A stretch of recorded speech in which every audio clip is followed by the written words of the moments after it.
Hi there, this is Carol and welcome back again to my YouTube channel. It's a new day, new video at bagong kaalaman na naman matututunan nyo sa video na ito. And for today's topic, ang ating pag-uusapan ay tungkol sa BPI Auto Loan. Alam ko ay maraming nagre-request sa inyo na gumawa ko ng ganitong klaseng video para if it case ay magkaroon tayo ng basic knowledge tungkol sa auto loan.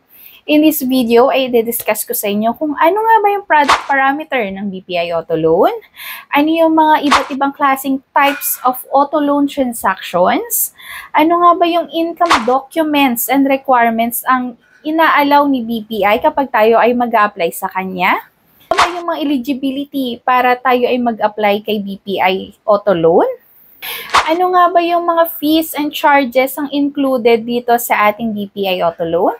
And lastly, ay tuturuan ko kayo na magkaroon ng sample computation para magkaroon tayo ng idea kung ano nga ba yung magiging monthly amortization natin kapag tayo ay nag-apply kay BPI. So if you are ready, let's begin. Marami nga tayo iba't ibang klase ng loan sa bangko. So, nandito yung personal loan, credit card loan, auto loan, housing loan, business loan, motorcycle loan, and marami pang klase ng loan. Pero in this video ay magfo-focus muna tayo sa BPI Auto Loan. And alam ko ay maraming ang nagre-request na gumawa ko ng ganitong klaseng video. Medyo natagalan nga lang tayo na makapag-upload ng ganitong video. So, una sa lahat, ano nga ba muna yung BPI Auto Loan? So, syempre, si BPI Auto Loan, ito yung facility ni BPI na kung saan ay inaalaw niya tayo na ilo-loan natin yung ating mga dream car. Ano-ano nga ba yung mga product parameters ni BPI Auto Loan? So, kapag tayo ay nag-apply kay BPI, ang minimum loanable amount natin is 200,000. Maximum term po natin ay 12 months to 84 months kapag brand new cars ang ating mga ilo-loan. The second-hand cars naman ay 12 months to 60 months to pay. Ano naman kaya yung down payment kapag tayo ay mag-a-apply kay BPI? So, ang down payment natin for the brand new cars ay at least 20% and above, while the second-hand naman ay at least 30% to 50% of fair market value. Since ito nga ay auto loan, may mga acceptable lamang tayo na vehicle collateral. Una is yung brand new locally manufactured cars, such as LCVs, AUVs, SUVs, and trucks. Next one is the brand new imported vehicles. Ito ay subject for car history and car appraisal. Siyempre, nag-accept din tayo ng mga second-hand units na kung saan ay not more than 5 years old upon acquisition. And of course, ay kailangan dumaan pa rin ito sa car appraisal and car history. Lastly, yung mga tinatawag nating mga big bikes. So, alam ko ay meron naman talagang motorcycle loan na separate si BPI. Pero kasi nakadepende po sa category ni BPI. Pero kung mga big bikes na, ay under na po siya ng auto loan. Siyempre kapag tayo ay mag-apply ng auto loan, ay kailangan pa rin natin ng loan purpose. So, una sa lahat, ang pinaka-ina-accept nila na purpose is for personal use.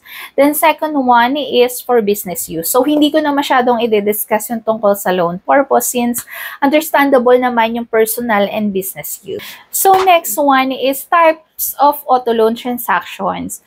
Una ay ang direct to bank. Pag sinabi nating direct to bank, ay mismo kay BPI po tayo mag-a-apply ng ating auto loan. Kahit na meron ka ng dealer, or wala, ay pwedeng diretso na po tayo sa bangko. So, kung meron po tayong dealer, ay doon po i-coordinate ni bangko yung ating auto loan. So, from the start up to finish ng process po ng inyong auto loan hanggang mailabas po ninyo yung auto ninyo, ay tutulungan po kayo ni BPI. Pero paano naman po kung wala pa po akong dealer, pero may gusto na po akong sasakyan? So, kapag ganun po yung case natin, ay pwede pa rin po tayong magpa-assist kay bangko. Yung mga bank naman natin, or specifically si BPI, may mga partner dealer din naman po tayo. So, kapag kaganon, ay pwede po nila tayo ipa-assist doon sa ating partner na dealer. Next is ang tinatawag nating in-house.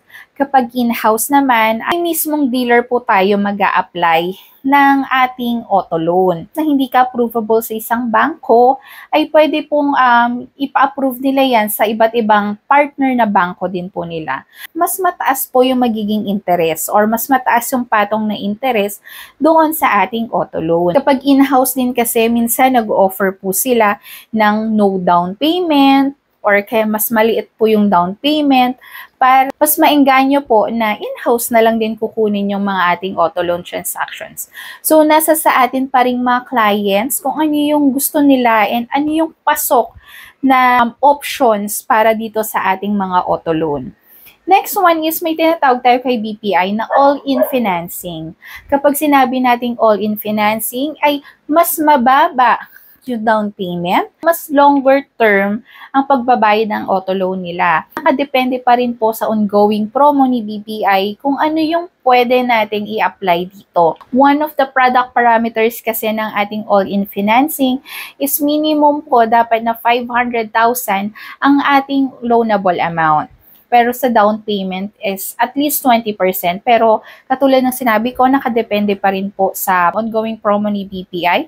Usually kasi minsan binababaan nila yung ating down payment. So, mas maganda mag-inquire pa rin po tayo kapag tayo ay mag-a-apply kay BPI. Since etong all-in financing, katulad ng sinabi ko kanina, mas longer term, yung maximum loanable amount natin is up to 84 months to pay. Ano nga ba yung eligibility natin para tayo ay mag-apply sa BPI Auto Loan? So, una, dapat ikaw ay Filipino citizen and dapat nasa legal age ka na. Pero dapat ay not more than 70 years old upon loan maturity. So, kailangan kapag magmamature ng ating mga loan ay hindi datapak na more than 70 years old ang ating edad. So, for example, ikaw ay 68 years old and usually naman ang ating mga auto loan kasi is nasa 60 months to pay. So, 5 years yon. 68 plus 5 years ay ikaw ay magiging 73 years old. So, kapag ka ganun, hindi ka na eligible para makapag-apply sa BPI Auto Loan. Lower po yung ating loan term. So, pwede tayo sa 12 months or 24 months. Basta pasok doon sa not more than 70 years old upon loan maturity. And at least, dapat 40,000 po ang ating gross monthly income. Ano-ano naman yung mga requirements ang kailangan ni BPI kapag tayo ay mag-apply ng auto loan? Una, syempre, ay kailangan yung application form. So, kapag tayo ay nag-inquire sa bangko, ay pwede naman po tayong manghingi na ng application form sa kanila. Pangalawa ay valid government-issued ID. So, most of the transaction naman, specifically kapag tayo ay mag-apply ng auto loan, ay kailangan talaga ng ID. Latest 3 months of statement of account, if ever na yung payroll mo ay kay BPI, pwede tayo mag-request ng statement of account na 3 months para pwede natin siyang maging attachment doon sa ating auto loan. Usually kasi kapag meron ka ng payroll doon sa BPI, ay advantage mo na ito dahil pwede na rin po nating maging attachment or income documents yung ating statement of account. Para sa ating mga locally employed, on top up ng sinabi kong mga requirements kanina, ay ito yung mga usually na hinihingi pa nila. So, for locally employed, ay kailangan natin ng COE with compensation issued not more than 90 days. And then, 1 month latest payslip. Next is for ating OFW seafarers. Kapag on board ka, kailangan natin ng unexpired contract, 3 months latest remittance bank statement, under disclosed alati. Next one, kapag on vacation ka, ay allowed pa rin naman tayo na mag-apply ng BPI Auto Loan. Ang kailangan lang natin ay latest contract, then 3 months book, and kailangan all pages po ang ipapakita natin. So, kapag alati borrower naman ay latest COE with compensation or latest payslip of immediate family. Then, 3 months latest BPI SOA as proof of remittance. So, kapag OFW naman and direct hires, Para sa mga currently abroad, ay pwede naman po tayo na mag-apply din kahit nasa abroad tayo. So, kailangan lang ng latest COE with compensation. Next is 3 months latest proof of remittance. Next is latest payslip. So, on top of this, ay alam ko may mga nire-require pa rin po si bangko na additional documents na ipepresent sa atin since nasa abroad nga tayo currently on duty po doon. Pero kung on vacation kayo, ito naman po yung mga requirements. Latest COE with compensation, 3 months latest proof of remittance, latest payslip, copy of return ticket. Para naman sa employer is a private household. Ang requirements is valid contract, 3 months latest proof of remittance, valid working visa, or the residence ID doon sa abroad. So, para naman sa ating mga self-employed, usually ito yung mga sole proprietor business yung mga source of income. So, kapag regular or practicing professionals, kailangan natin ng 3 months latest working account. Next is mga major trade references. And then kung ikaw naman ay ang source of income mo is via rental, ay kailangan natin ng lease contract for your business with income coming from rentals. Katulad na sinabi ko kanina, na-apply nating BPI auto loan ay minsan nakadepende po sa ongoing promo natin. So may mga times kasi na mas mababa yung interest, mas mababa yung magiging monthly amortization, and of course ay mas longer po yung term. So depende pa rin po siya. And doon sa ating mga BPI auto loan, nakadepende din kung ano yung gusto natin kapag dating sa ating mga insurances. Naka-waive po yung ating motor insurance. May mga times din na gusto natin na kay BPI na lang mismo kukuha ng mga motor insurance, then naka-fix for 5 years siya. Then yung fix for 5 years na yon ay i-add na lang natin sa magiging monthly amortization natin doon sa ating auto loan. Meron din naman na good for 1 year lang gusto mo yung magiging motor insurance ni BPI. So again, nakadepende pa rin po talaga ito doon sa ongoing promo. You can inquire doon sa branch kung saan kayo mag-a-apply. So, syempre, kapag tayo ay mag-a-apply ng BPI Auto Loan, ay may mga kasama pa rin tong fees and charges. So, i-flash ko na lang dito sa screen kung ano yung mga fees and charges na included doon sa ating mga BPI Auto Loan.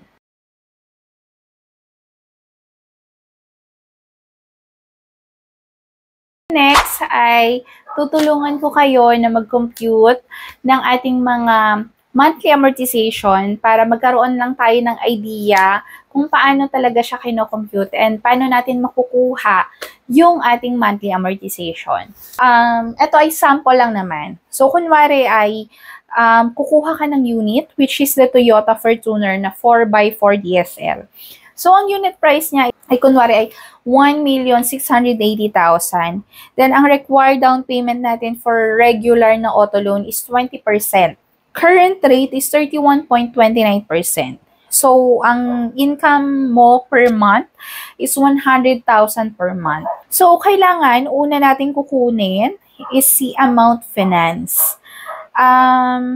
Para makuha natin si amount finance, kailangan natin si selling price minus the down payment. So, si selling price kasi is 1,680,000 and the down payment is 20%. So, 1,680,000 minus 0.20 since itong ating down payment times 1,680,000. So, ang magiging 20% kasi ng ating 1,680,000 is 336,000.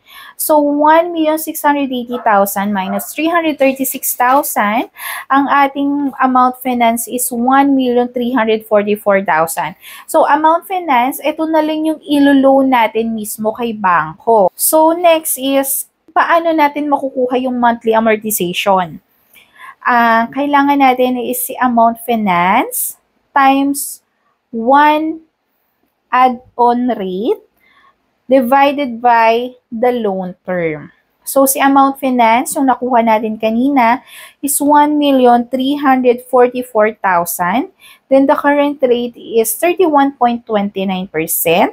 And then, the term is 60 months to pay. So, si amount finance is si 1,344,000 times 1.3129.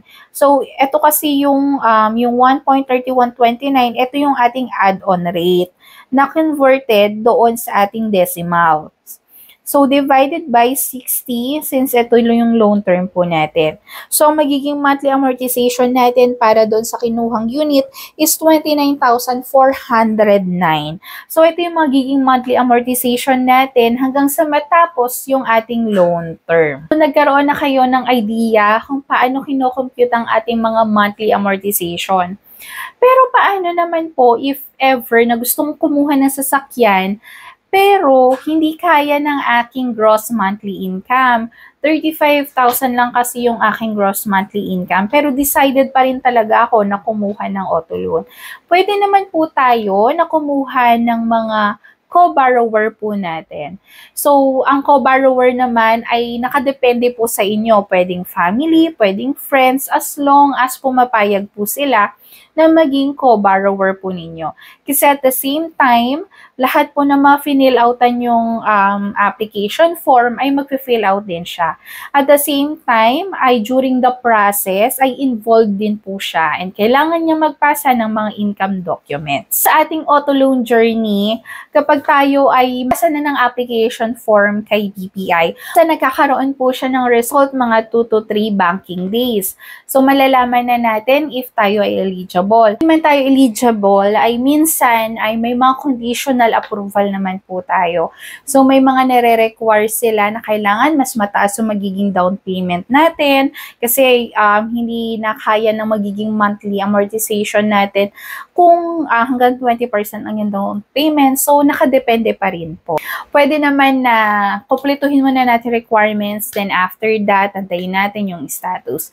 Then after 2 to 3 banking days ay yung documentation process natin. So, kapag ganito ay ipapadala na po sa inyo yung mga signing documents po ninyo na kung saan ay kailangan yung pirmahan na nag-agree na kayo dun sa terms and condition ni BPI. So, once po na ma-receive na natin yung documents na meron na po kayong sign, ay kinabukasan, lalabas na po yung ating advice na pwede na pong i-release sa inyo yung mga unit po ninyo. Pero dun po sa mga down payment kasi usually ay doon po talaga sinesettle sa ating mga dealer. So, yung amount finance, yun lang po yung ina-apply kay BPI. So, I hope na nakatulong itong video sa inyo regarding BPI Auto Loan. If you have any clarifications or may mga tanong pa kayo regarding to this topic, I feel free to comment down below lang and itatry nating sagutin yan. So, again, don't forget to like, share, subscribe, and click the notification bells for more updates and more videos. So, until to the next vlog, guys. Bye-bye!